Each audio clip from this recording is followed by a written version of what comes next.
Raconter le Maroc, c'est l'ambition de l'événement culturel qui se tiendra en région parisienne samedi.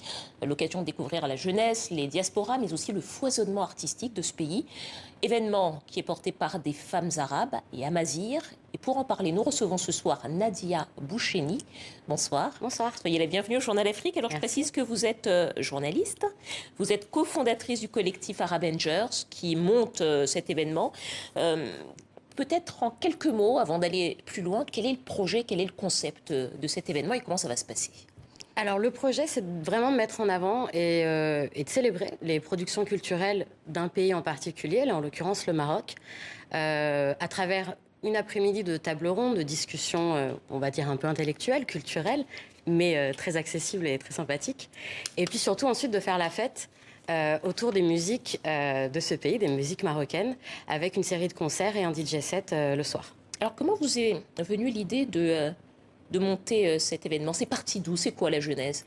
La genèse, en fait, ça remonte à l'année dernière, au premier événement qu'on a monté, qui s'appelait Raconter l'Algérie, à l'occasion des 60 ans de l'indépendance de l'Algérie, justement, où, en fait, on a constaté... Donc, à la base, on est un groupe d'amis, tout simplement, qui évoluons un peu dans ces milieux de la culture, que ce soit journalistes, éditrices, chercheuses, réalisatrices.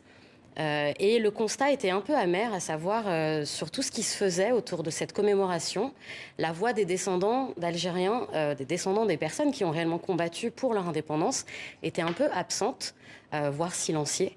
Et c'était un peu un constat d'amertume. Donc on s'est dit, montons un événement, finalement, c'est des choses qu'on sait un peu faire, à travers les maisons d'édition pour lesquelles je peux collaborer, ou le média que j'ai cofondé. On monte souvent des petites tables rondes, des discussions assez intimistes et parfois un peu moins. Donc on s'est dit, finalement, on sait faire. On va faire une après-midi de table ronde. Et en réfléchissant sur cet événement, on s'est dit, mais ce qui est important, c'est aussi de se célébrer, en vérité, de vraiment faire la fête, parce qu'on n'est pas juste une histoire, une succession d'histoires dramatiques et de guerres et de conflits. Cette commémoration d'indépendance, c'était aussi la joie, la liberté. Donc faisons la fête. Donc on appelait les gens qu'on connaissait pour venir chanter et rapper, et voilà. Et quelle est la place, parce qu'on l'entend en filigrane, quelle est la place de la diaspora dans la construction de cet événement, de ces événements que vous organisez? Elle est justement, quand on dit raconter l'Algérie, raconter le Maroc, forcément, on ne vit pas là-bas, on vit ici. On est pour la plupart nés ici, ou en tout cas, on a grandi en France.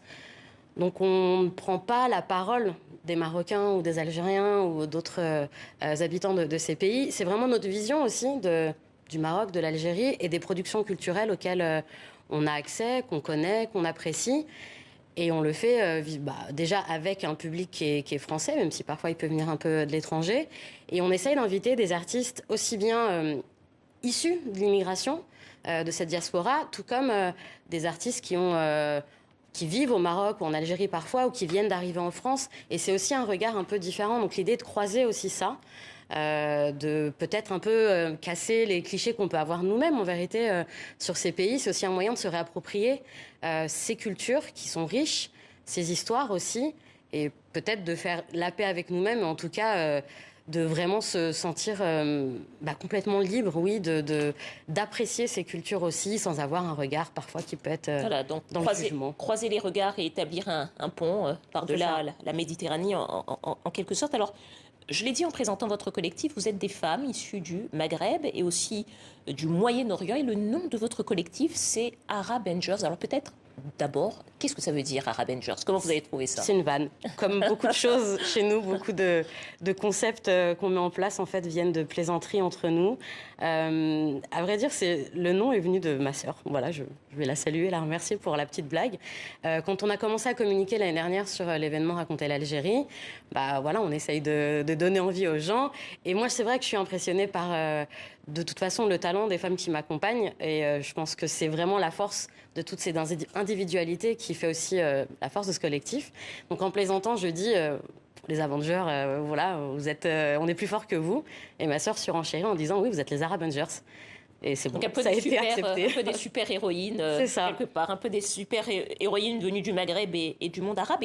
Et d'ailleurs, même sur la constitution de votre collectif, c'est assez rare pour être souligné. C'est à la fois le Maghreb, donc ça transcende toutes les rivalités qui peuvent y avoir parfois en Afrique du Nord. Donc à la fois l'Afrique du Nord et le Moyen-Orient. Pourquoi est-ce que vous avez choisi d'ailleurs de rassembler tout ça? Parce qu'il y a une unité culturelle au fond En fait, c'est encore plus simple, c'est vraiment les origines de chacune des femmes qui constituent ce collectif. Il y a une grande majorité de femmes d'origine algérienne, mais beaucoup d'entre elles sont algéro quelque chose. Donc on y retrouve en fait dans ce collectif le Maroc, l'Algérie, la Tunisie, l'Égypte, le Liban, la Palestine, même la France et l'Albanie, mais bon voilà, ça dépasse un peu le cadre. Donc en fait c'est assez naturel, on s'est dit, l'événement Raconter l'Algérie était pensé vraiment comme un one-shot, vraiment on fait ça parce que voilà, on n'aime pas ce qu'on voit jusqu'à présent autour de l'Algérie. Et vu le succès et vu aussi ce que ça nous a apporté à nous, en vérité, de manière très égoïste, on a pris beaucoup de plaisir à le faire et à le vivre. Et on se dit qu'on ne pouvait pas s'arrêter là. Et puis les gens nous demandaient tout de suite, en fait, le soir même, nous disaient c'est quand votre prochaine fête, c'est quand votre prochain événement. Donc on s'est dit, en fait, on tient quelque chose. Il y a une vraie demande aussi d'espace où on peut être soi-même dans cette double culture, voire triple culture, où on peut danser spontanément. Le Raconter l'Algérie, on avait pensé la soirée comme un mélange mi-cabaret, mi-mariage.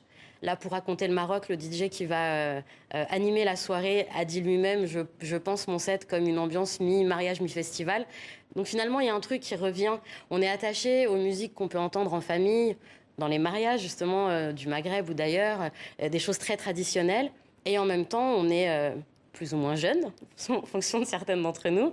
En tout cas, on est attaché aussi aux musiques dites modernes, le rap, etc. Donc, on a besoin de danser sur les deux. Alors, la fois précédente, c'était l'Algérie qui était à l'honneur. Là, cette fois, c'est le Maroc. Vous avez des projets pour les prochaines éditions? Parce que j'imagine qu'il y aura des prochaines éditions. Alors, c'est pour les gros événements comme ça, racontez-le ou racontez-la, on n'a pas encore décidé, mais on espère, en fait, vraiment l'idéal, c'est de faire au moins un pays par an. Et puis, de temps en temps, faire des soirées comme on en a fait en début d'année, en janvier. On a fait juste une petite soirée, tout simplement. On avait loué une salle, ramené Rimka du 113, des DJ, fait un karaoké, donc vraiment toute simplicité. Sur toutes les musiques des pays arabophones et berbérophones. Et c'est toujours important pour nous d'impliquer aussi cette identité-là.